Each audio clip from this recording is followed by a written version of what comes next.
Alors, la voix active, la voix passive. Ça vous dit quelque chose?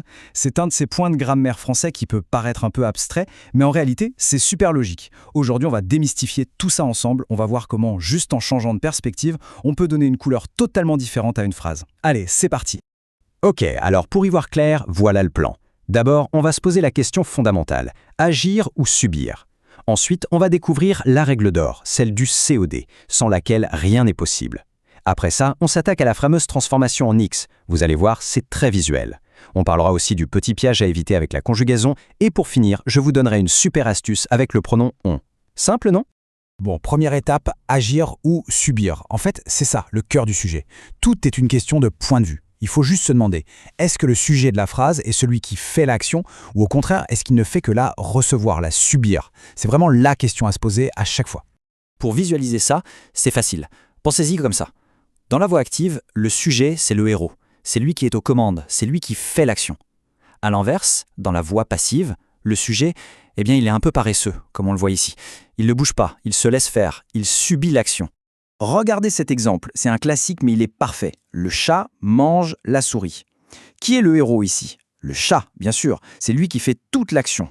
On est donc à la voix active. Mais si on décidait de raconter l'histoire du point de vue de la souris, la phrase deviendrait « La souris est mangée par le chat ». Là, la pauvre souris, elle ne fait rien du tout, elle subit. Et ça, c'est la voix passive. Ok, donc on a compris la différence de point de vue. Mais concrètement, comment on passe de l'une à l'autre? Alors attention, on ne peut pas le faire avec n'importe quelle phrase. Il y a une condition, une règle d'or, une sorte de sésame. C'est le fameux complément d'objet direct, le COD. Le COD, qu'est-ce que c'est exactement? C'est tout simple en fait. C'est la personne ou la chose sur laquelle l'action du verbe tombe directement. Pour le démasquer, le truc c'est de poser la question « qui » ou « quoi » juste après le verbe. Et ça, c'est crucial. Pas de COD, pas de voix passive. C'est la règle numéro 1. Regardons ces deux phrases, c'est très parlant. Première phrase. Les rapaces chassent les lapins. On se pose la question, ils chassent quoi? Les lapins. Bingo. Les lapins, un COD. Donc ici, la transformation est possible. Maintenant, la deuxième phrase. Elle se promène dans la rue. La question c'est, elle se promène où?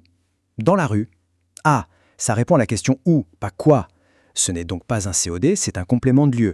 Et du coup, impossible de passer à la voix passive. C'est aussi simple que ça. Bon, maintenant qu'on a notre clé, le COD, on va pouvoir ouvrir la porte. Et vous allez voir, la mécanique de la transformation est super visuelle. Il suffit d'imaginer un grand X qui vient réorganiser la phrase. On va travailler sur cette phrase. Les hommes applaudissent le danseur. D'abord, on repère nos 3 morceaux de puzzle. On a le sujet, les hommes, le verbe applaudissent et notre fameux COD, le danseur. Parce que les hommes applaudissent qui?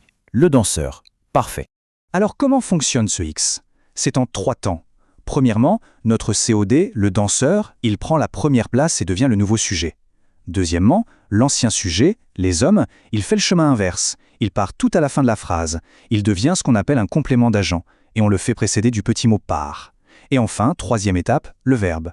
Lui, il change de look. Il enfile un nouveau costume, l'auxiliaire être, plus le participe passé du verbe. Et hop, voilà la magie. La phrase devient « Le danseur est applaudi par les hommes ». On voit bien le croisement, non? Le danseur qui était à la fin passe au début et les hommes qui étaient au début passent à la fin. Le truc à retenir, c'est vraiment ce chassé-croisé, cet échange de place et de rôle entre le sujet et le COD. Ok, on arrive maintenant au point le plus technique. Je dirais même le point où on se trompe le plus souvent. C'est le piège de la conjugaison, donc là il faut être bien concentré. Attention, moment crucial. En fait, il n'y a qu'une seule et unique règle à retenir pour la conjugaison. Mais si on la maîtrise, on ne peut plus jamais se tromper. C'est vraiment la clé. Alors, la voici, cette fameuse règle. C'est simple, le temps du verbe dans la phase de départ doit être exactement le même temps que celui de l'auxiliaire être dans la phrase d'arrivée. Regardez le tableau. Si le verbe de départ est au présent, comme applaudissent, alors être sera au présent, est. Si le verbe de départ est au passé composé, on t'applaudit, alors être se mettra au passé composé, a été.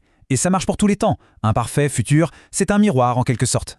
Et attention, il y a un deuxième point super important. Un réflexe à avoir, l'accord du participe passé. C'est un grand classique du français. Le participe passé, il doit toujours s'accorder avec le nouveau sujet. Toujours. Par exemple, si notre nouveau sujet est « les affaires », féminin pluriel, on devra écrire « ont été déposés » avec un « e » et un « s ». C'est un détail qui change tout. Allez, pour finir en beauté, une petite astuce, un vrai gain de temps.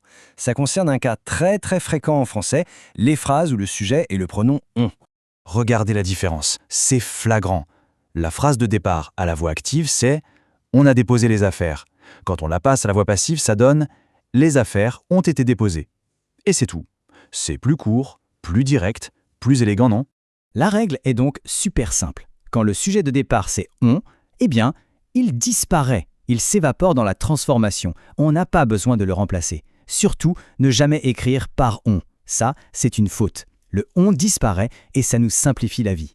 Et voilà, le mécanisme de la voix active et passive, finalement, ce n'est pas si sorcier. Mais au-delà de la pure grammaire, ce qu'il faut retenir, c'est que c'est avant tout un outil, un choix de style, un moyen de décider sur qui ou sur quoi on veut mettre la lumière. La vraie question, ce n'est plus tellement comment faire, mais plutôt pourquoi. Alors maintenant que la technique est claire, quel point de vue sera le plus juste pour raconter la prochaine histoire ?